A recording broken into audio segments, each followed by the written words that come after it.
Hello,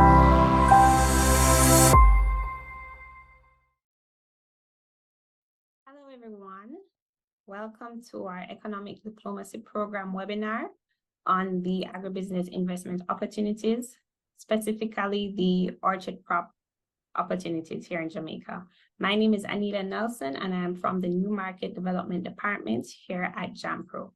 So the objective of this webinar is to provide you with as much information as you'll need to speak with persons in your respective regions who may be interested in investing in the agribusiness space here in Jamaica. So today you will hear from Mr. Vivian Scully, who is the CEO at Agribusiness Corporation. You'll also hear from Ms. Marlene Porter, who is the manager of the Agribusiness Investment Department here at JAMPRO. And you'll also hear from Ms. Jodian Tate Clark, who is the business development manager here, well, at Agribusiness Corporation in Jamaica. So Marlene will start things off, and she'll speak about Jamaica's agribusiness sector and why invest in the orchard project crop opportunities. Jordan will then speak on how to access these opportunities, and then Mr. Vivian Scully will summarize and wrap things up. Please feel free to put your questions in the Q&A chat box, and we'll hand over to Ms. Marlene Porter now.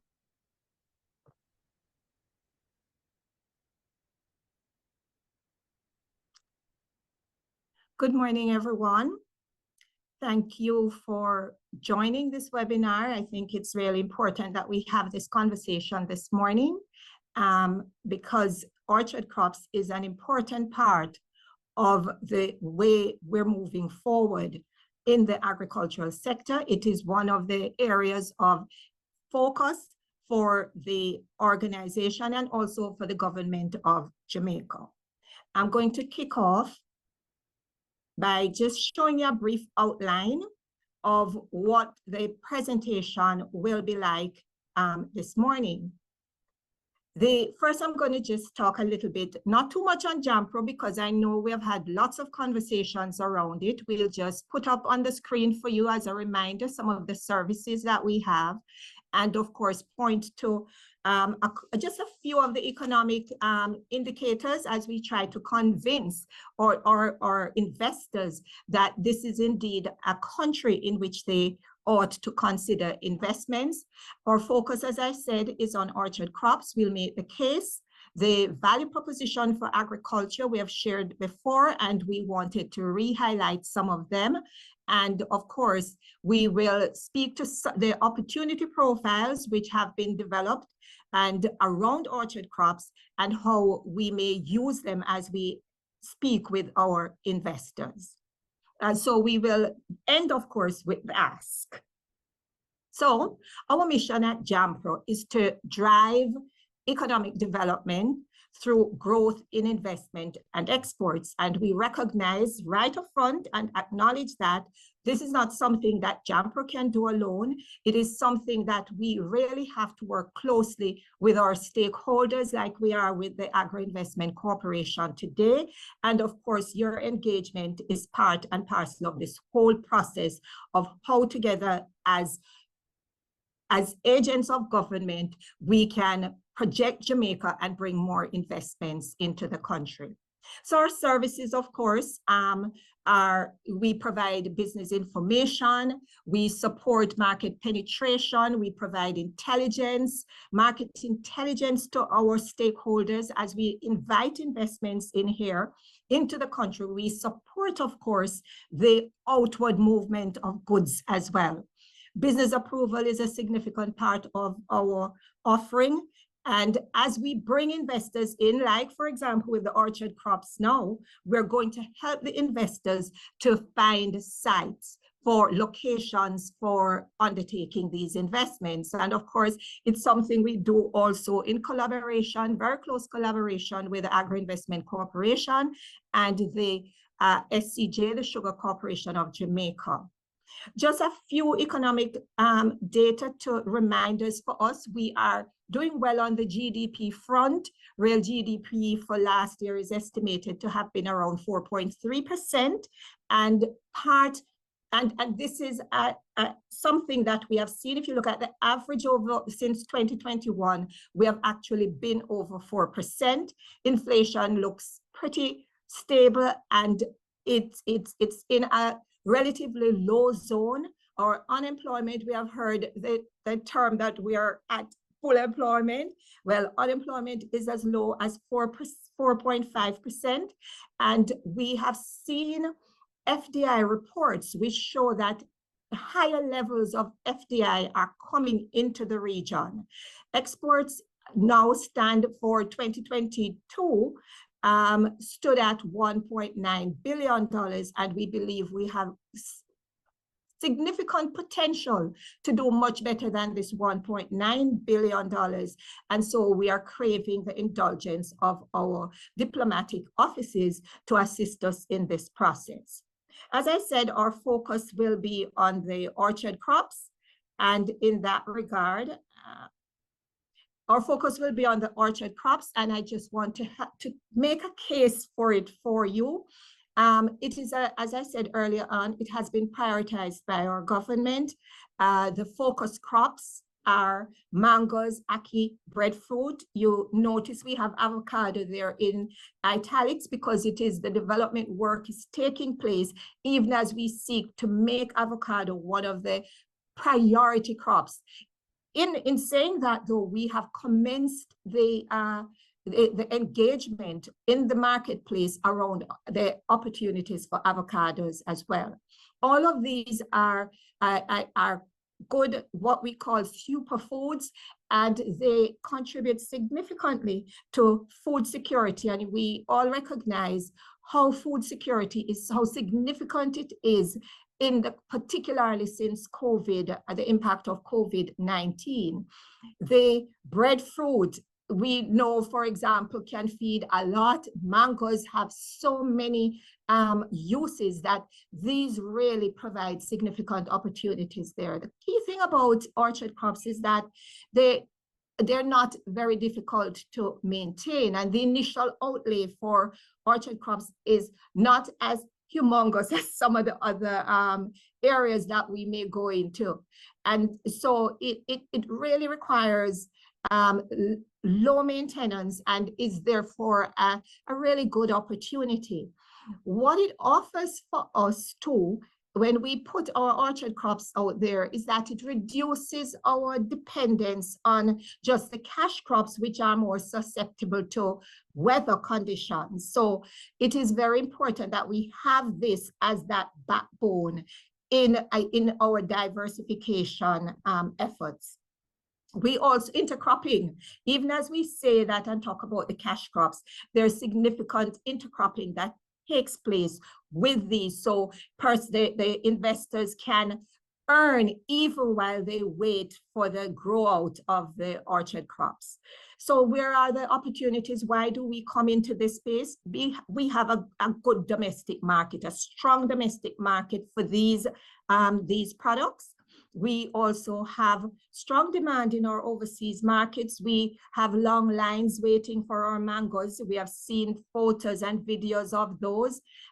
We have even now a major buyer standing, waiting in line to take on our avocado, but we need to get the volumes up, and so we need to attract these kinds of investments.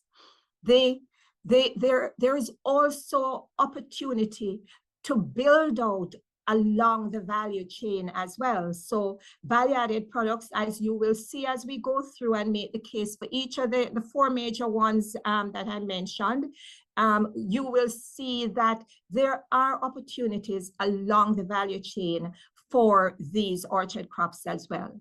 And even as we build them out, we need to consider post-harvest facilities and cold storage, and these themselves represent investment opportunities that we can take to our investors in our markets.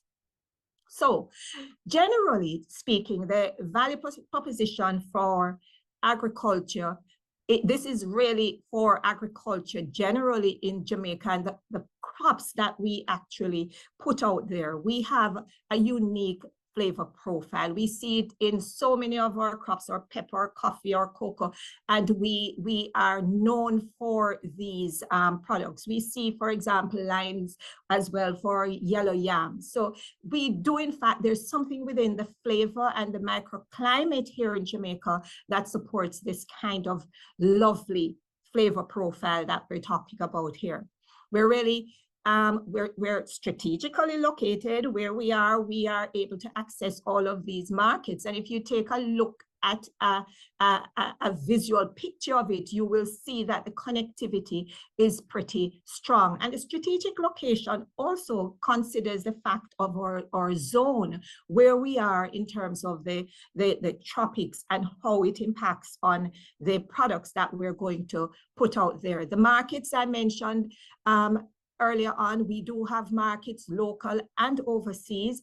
We also have preferential markets under the various trade agreements that we have. We have trade agreements with our major markets, the USA, the Canada, UK. We have trade agreements within CARICOM as well. And so there are preferential markets which allow us to add greater level of competitiveness with our products out there, the ability to get our products sold on those markets there. Our land space, the agri parks are there, and there are we still have vast hectares of arable lands that can be used for agriculture.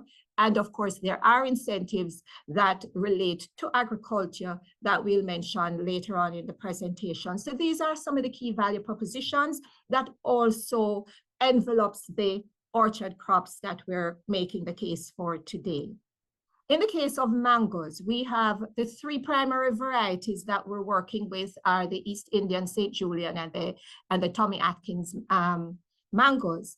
We have noted where the major locations are. The Agri-Investment Corporation has put together profiles, and I will later on just show you elements of the content of the profiles.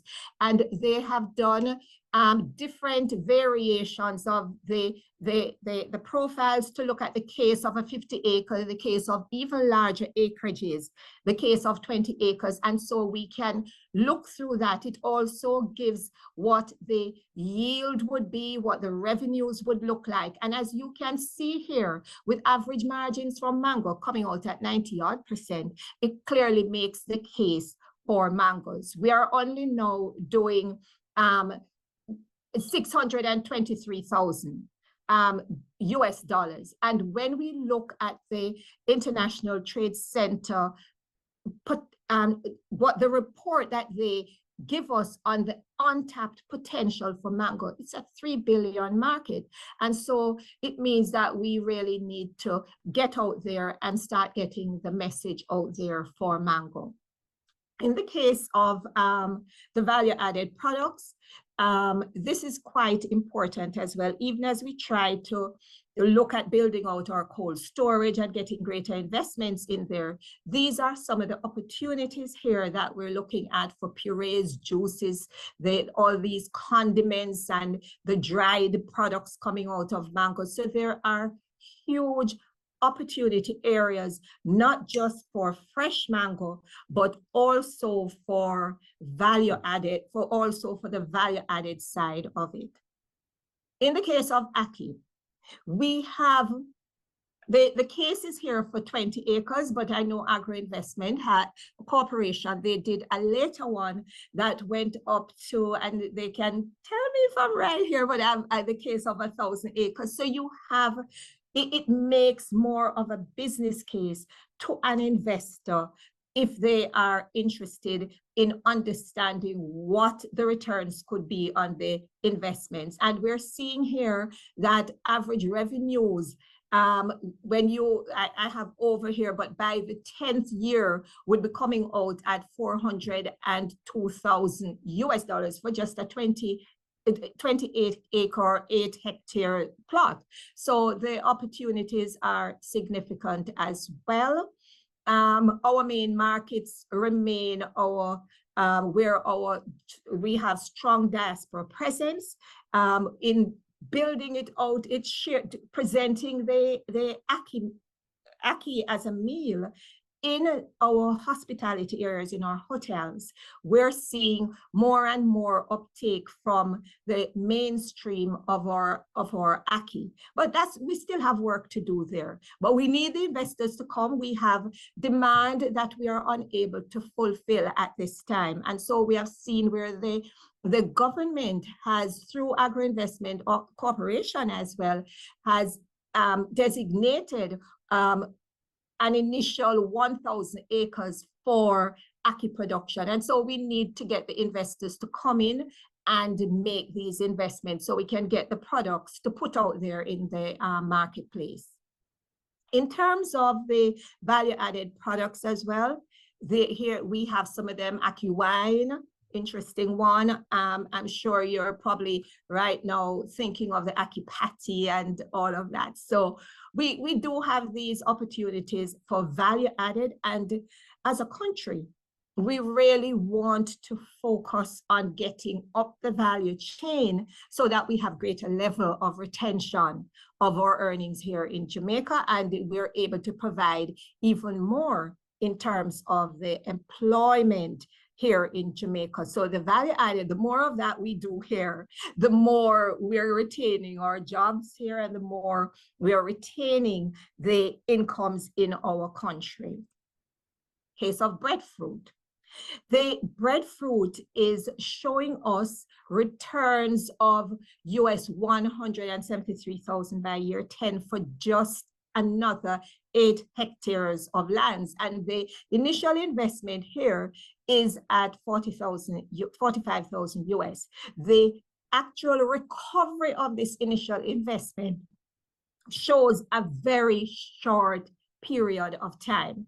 And so as you go through the profiles, you will be able to see that you're able to recover this initial outlay in a very short time. And again, I thought I would put out here that our untapped potential for ackee remains at $6 billion, and we're at 1.1 million. And we here, Jamaican ackee, is being sought after above any other ackee out there. So it means, therefore, that if we can get our production up and we can do it efficiently, we certainly have the markets waiting for us. There is some interesting products out there for breadfruit already out there, and even seeing it ramped up a bit more. We need much more though. We have flour out there from breadfruits. We have all of these breadfruit chips. I'm telling you, I tasted one just in Manchester recently, and it was just totally amazing. They're doing breadfruit cookies. I've not had the opportunity to taste that as yet, but the liqueur, I think, is something that would make an interesting product. And, you know, in looking at the value-added products that we're seeing coming from these orchard crops, it's actually exciting for me, because many of our buyers are saying to us, we're coming with the same old products. And here are opportunities before us to make different products and to add them to our portfolio, build our SKUs, all of that, as we produce and push out there in the market. We then will have a real diversified portfolio here, and the shifts in markets will not impact on the sector as significantly if we can get these value-added products going. The case for avocado. Avocado is, I have an error here with 29, it's a 0, I meant to type there, same 8 hectare. Initial investment 55,000, and what you're seeing as the average revenue by year 7 is $3 million. All of these figures, let me just say again, were pulled together by the Agri-Investment Corporation. So the figures, of course, even as we provide them to our investors, we usually say you also need to go and do that sort of due diligence, go and you need to evaluate the figures and make that kind of assessment for yourself. But these at least provide a base, a starting point to have conversations with the investors. The untapped potential here is again in the billions, nearly $3 billion. And so we really want to ramp it up. We have had a major supermarket chain in the US coming down here, actually Wegmans to call the name, and they have said to us, produce these avocados and we stand ready to purchase them. Of course, the cost is going to matter. So it's how we work as a country to ensure that we're putting together the best pricing around our avocado. Value-added products, again, this is part of what we would like as we talk to the investors, that we share these with them because of the benefits that they can give to our country as well. I don't know how many of these you see here you've tried already or that you have come in contact with, but there's certainly some interesting products out there coming from these 4 superfoods here. The opportunity profile I mentioned, developed by Agri-Investment Corporation, has a lot more than I have here, but I think it's very important to just point out that it details even aspects of the agronomics. It gives you a SWOT on the sector. It provides market analysis data, market data, and then it develops a financial model. Usually the model that they use is a 60-40 equity debt ratio kind of analysis. But the investors, if they're coming in with full investments, fully funded, then of course they would even have their cash flow would be even much better for them, because then they would not be having to take on any particular debt portfolio there. It speaks again to the support services, and the financial data includes all of these important components: the cost of production, operating costs, revenue projections, cash flow, and the P&L, among other things I have seen in the profiles. So it would be very useful if you take a look at one of the profiles, and even as you consider making any pitches around the orchard crops as well. The incentives would be the productive input relief, and of course the concessions on the farm vehicles. These incentives, it depends on, in terms of the concession, the number of vehicles that they have that 20% concession as on. It's related to the, it's actually related to the scale of the operation up to a maximum number. So these are our incentives that we can put before the investors. And all of this information is available on our website as well. And the details on the agricultural incentives are presented there. So they could also be referred to JAMPRO, so that we can provide more information on this. Key support bodies are here, we're here. Agri-Investment is here. RADA is very critical in terms of the technical support that they provide, information relating to planting materials, the hows of doing it, key information there, and Scientific Research Council and the standards body. I mean, they're pretty straightforward there. Plant quarantine. They particularly where the varieties, if they're working with varieties that are different, they have to work very, very closely with the plant quarantine department as well, or Ministry of Agriculture and MIC for the value added, Ministry of Industry, Investment and Commerce for the value added. If our companies are looking for development support, they can talk to the JBDC. And of course, we always encourage our investors to consider membership with the Jamaica Manufacturers and Exporters Association, because they too provide advocacy and other support to their members.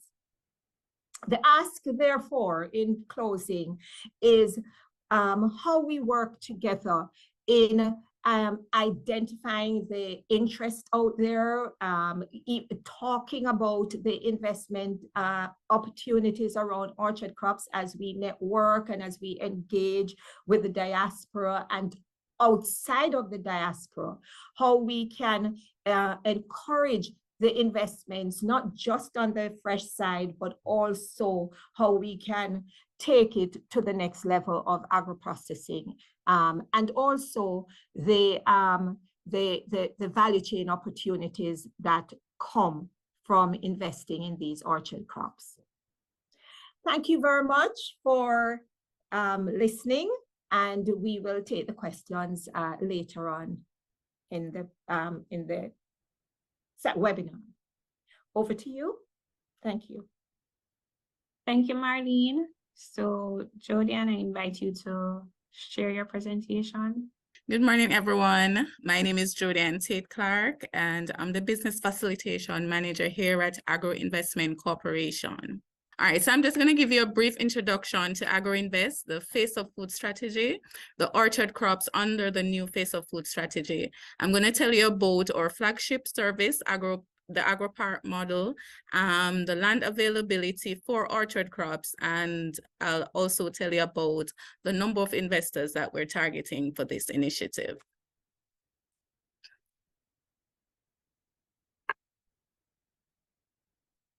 Okay, so Agro-Investment Corporation is the business facilitation and advisory arm of the Ministry of Agriculture, Fisheries, and Mining in Jamaica. The corporation focuses on creating agricultural investment opportunities with lucrative outputs while ensuring food security and then ultimately promoting them locally, regionally, and internationally. Our mission here at Agro-Invest is to mobilize finance, promote investment opportunities, and provide marketing intelligence, land, infrastructure, and support services to contribute to socioeconomic development and a viable, sustainable agricultural sector. Under the new Face of Food initiative, the targets are food security, agribusiness development, climate smart technology, and of course, export expansion. So as Ms. Porter would have made mention before, the three orchard crops that are of main priority under the new Face of Food initiative are ackee, breadfruit, and mango. And we're targeting approximately 1,000 acres for each of these crops. As you can see for breadfruit in 2021, we exported approximately 1.5 million kgs, and we really want to up that to 3.4 million for the first instance of this initiative.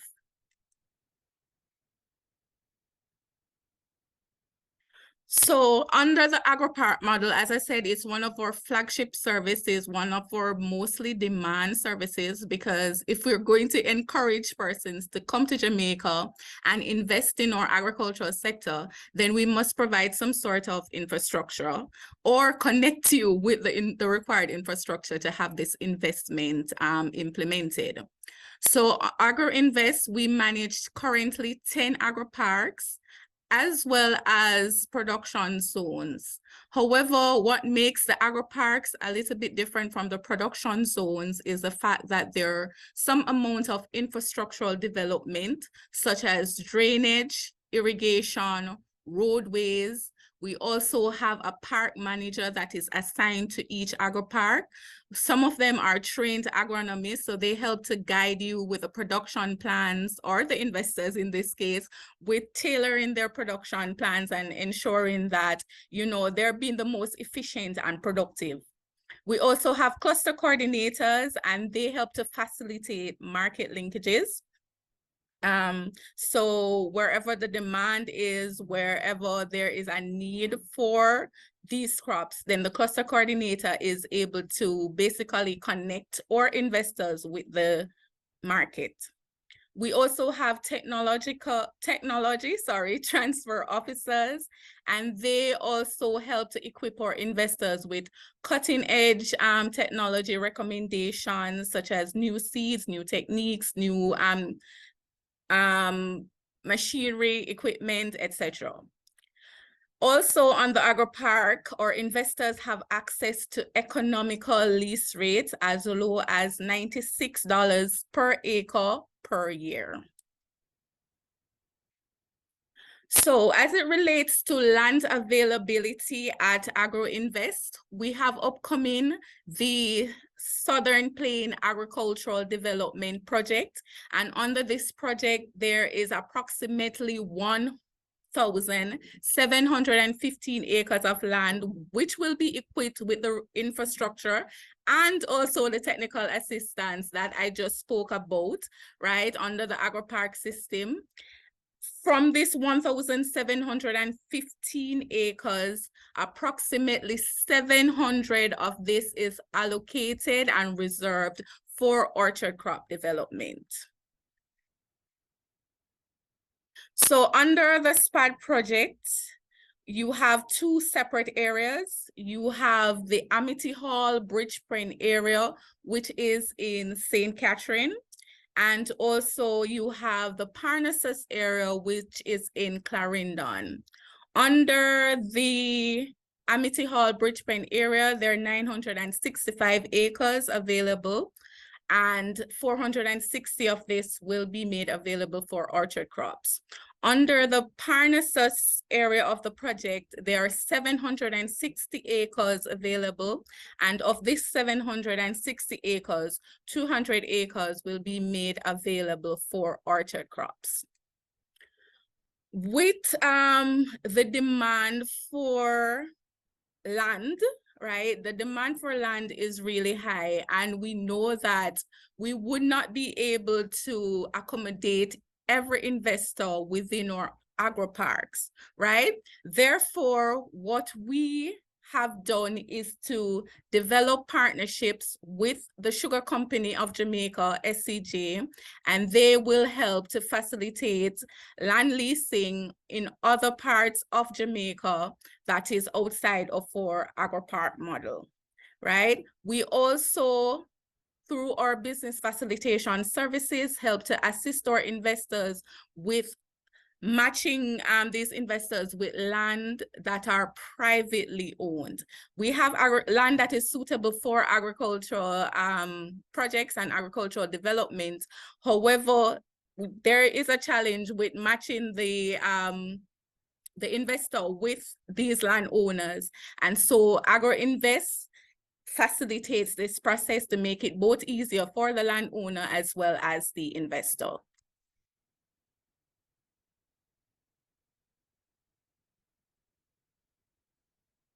Okay, so apart from our, one second, what's happening? Apart from our agri-park model and our facilitation services, we do provide additional services to our investors. One of this would be through the investment profiles, which Ms. Porter would have made mention about as well. So these investment profiles are basically your introduction to the crop itself. It's very crop focused.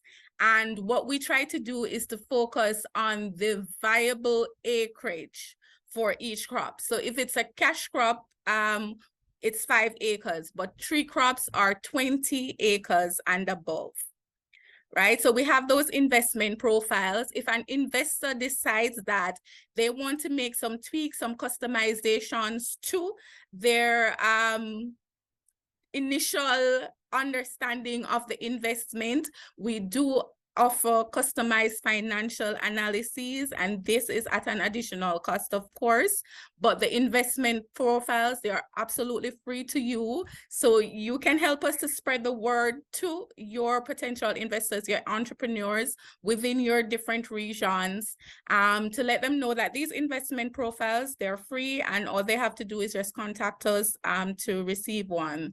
However, if there is a need for a customized financial analysis, then that is an additional cost, right?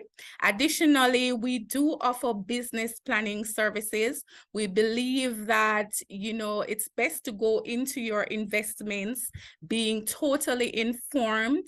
And so we go a little step further than the investment profiles, a little step further than the customized financial analysis to provide you with a well-detailed and bankable business plan to guide you through your orchard crop investment project. So the number of investors that we are targeting, as I said, for some crops, the economical acreage is 20 acres. Ackee and breadfruit are one of those crops. So depending on the current availability of land, we're looking for 20 to 50 investors depending on their request, right? For ackee and breadfruit. So that's a minimum of 40 and a maximum of 100. For mango, the economical acreage is 50 acres, and based on the availability currently in the SPAD project area, it's 20 investors that we would be looking for mango. I noticed there was a question in the chat that asked if we had hot water treatment. We're also looking for somebody who is interested in establishing such a facility to support the mango development as well. And that's it from me. I know Mr. Scully will close with our asks, but thank you so much for your time and do enjoy the rest of your day. All right, so morning everyone, I'm Vivian Scully, CEO for Agribusiness. You've definitely got a lot of information this morning downloaded, and I'm sure the presentations are going to be shared so you can quickly run through them yourselves. But just to wrap this up, we just want to close by indicating that investors at this time have a unique opportunity in the Jamaican orchard crops investment opportunities. Specifically, we have the climate. We all know that Jamaica's climate is very livable, and also it's very conducive to agriculture. We have fertile soils, and there's especially a growing demand globally for tropical fruits. So we have selected these crops specifically also because of the demand that exists for them in the both local and in the overseas market, and this demand is significant. Beyond that, there's, as the presenters have outlined, there's significant government support, both in terms of agencies and services that will extend to investors who are seeking to get into orchard crops. We are offering a range of incentives and even tax breaks on equipment to support agriculture in Jamaica. Infrastructure and technology is widely available. So with the modern infrastructure that we're putting in terms of roads and connectivity and the advanced agricultural technology that's available, it's going to be even easier for investors to manage their operations in Jamaica. And at the same time, we're prioritizing sustainability and environmental responsibility around these investments. Orchard crops in Jamaica, just generally, agriculture is proven to be a success here in Jamaica. There is a guaranteed demand for anything that grows out of the soil here. So there's no question about the ROI on these investments. And definitely there's a lot of opportunity to collaborate with government agencies, universities, and the export agencies to make the investment a success. So in terms of next steps, we just want to share with you, you've seen some contact information already.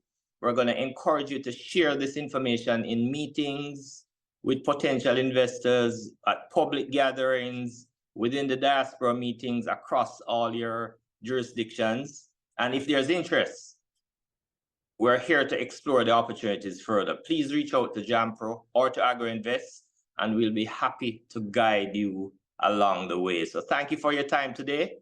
We're inviting you to be a part of this exciting future of the orchard crop investment opportunities. Pretty sure that together we can cultivate success. Here's my contact information. And so feel free to note it and reach out. My phone number is here. You can put it in WhatsApp, and we're always available anytime to bridge the gap between your clients, your investors in your individual countries, and making it happen here in Jamaica. So we're open for questions now. I'm not sure how much time we have left, but you can drop your questions in the Q&A section, and Anelia is going to moderate that while we close out the session this morning. Thank you.